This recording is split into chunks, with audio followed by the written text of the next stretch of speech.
अच्छा जी, लेट फ़ी अगर आपने इनकम टैक्स रिटर्न की पे करनी है तो उसके लिए ये ई पेमेंट्स का टैब तो बना हुआ है हमारे जो एफबीआर की वेबसाइट है वहाँ पे, लेकिन ये वर्किंग नहीं कर रहा। ठीक है, आप देख सकते हैं मेरे माउस के ऊपर ई पेमेंट्स का टैब है। तो ये जब भी आप इसको ओपन करेंगे ये एरर आ रहा है। कभी कभी ये खुल भी जाता था चंद दिन पहले। तो इसके लिए एक बहुत ही आसान तरीका है और वो ये है कि आपने e.fbr.gov.pk ये वेबसाइट खोलनी है। ठीक है, e.fbr.gov.pk ये वेबसाइट आप डायरेक्टली ओपन करें तो इसके अंदर जो है ये पुरानी वेबसाइट है। यहाँ पे हम पेमेंट वगैरह किया करते थे पहले पिछले सालों के अंदर। जो भी हम पेमेंट्स करते थे इसी वेबसाइट से करते थे। ये एक सेपरेट है, एफबीआर की ही वेबसाइट है लेकिन सेपरेट सिस्टम है ई पेमेंट्स के लिए। इसमें यहाँ पे आपका IRIS वाला ही यूज़र नेम यानी कि शनाख्ती कार्ड का नंबर आएगा और नीचे पासवर्ड भी वही सेम आएगा जो IRIS में है। ठीक है, यूज़र नेम में शनाख्ती कार्ड और नीचे IRIS वाला पासवर्ड। इसको फिर आप जो है वो क्या करेंगे, लॉगिन कर लेंगे यहाँ से। ठीक है जी, लॉगिन आप कर लेंगे और ये मैं लॉगिन कर रहा हूँ। ये लॉगिन हो गया। ठीक है, इसमें अब ये जो ई पेमेंट्स है इसमें अब जाएंगे तो नीचे जो है क्रिएट पेमेंट की ऑप्शन में जाएंगे और इनकम टैक्स में जाएंगे। यहाँ पे भी बाज़ औक़ात अगर आपका नेट स्लो हो तो 2-3 दफ़ा आप ये करेंगे तो ये ओपन होगा। ठीक है, तो ये इस तरह से ओपन होगा।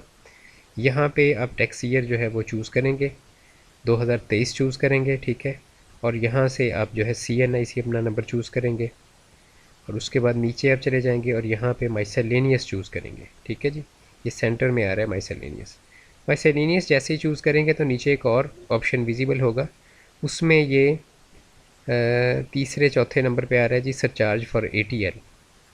ये आप चूज़ करेंगे। ठीक है, सरचार्ज ऑफ ATL चूज़ करने के बाद नीचे टैक्स पेयर का एंटियन नेम और टैक्स पेयर का एड्रेस और यहाँ पे CNAC नंबर आ रहा होगा, टैक्स ऑफिस ऊपर आ रहा होगा। ये सारी चीज़ें मैंने हाइड की हुई हैं। अच्छा जी, टैक्स पेयर स्टेटस इंडिविजुअल है। अब यहाँ पे आपने अमाउंट इन फिगर एंटर करनी है और एक यहाँ पे आपने अमाउंट इन फिगर एंटर करनी है। ये वाली जो अमाउंट इन वर्ड है ये खुद लिख लेगा ये। ठीक है, तो जितनी आप ऊपर एंटर करेंगे नीचे उतनी वो लिख लेगा। तो 1000 रुपये उन लोगों के लिए होती है जिनका इनकम टैक्स रिटर्न के थ्रू कोई भी टैक्स पेएबल ना हो, तो उनके लिए 1000 रुपये होती है। अगर आपके ऊपर कोई टैक्स पेएबल है इनकम टैक्स रिटर्न के थ्रू तो फिर आप मेरी दूसरी वीडियो देख लें, आपके ऊपर फिर जो जुर्माना है वो ज़्यादा होता है। ठीक है जी, तो अब हम मिसाल के तौर पे हम यहाँ पे 1000 रुपये एंटर कर देते हैं, यहाँ भी एंटर कर देते हैं और फिर हम इसको इसमें नीचे थोड़ा सा चले जाते हैं।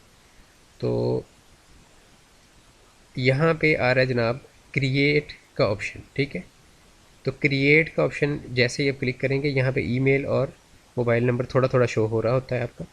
क्रिएट का ऑप्शन क्लिक करेंगे तो ये डाउनलोड हो जाएगा आपकी जो डाउनलोड्स हैं उसके अंदर। तो ये मैंने ओपन किया।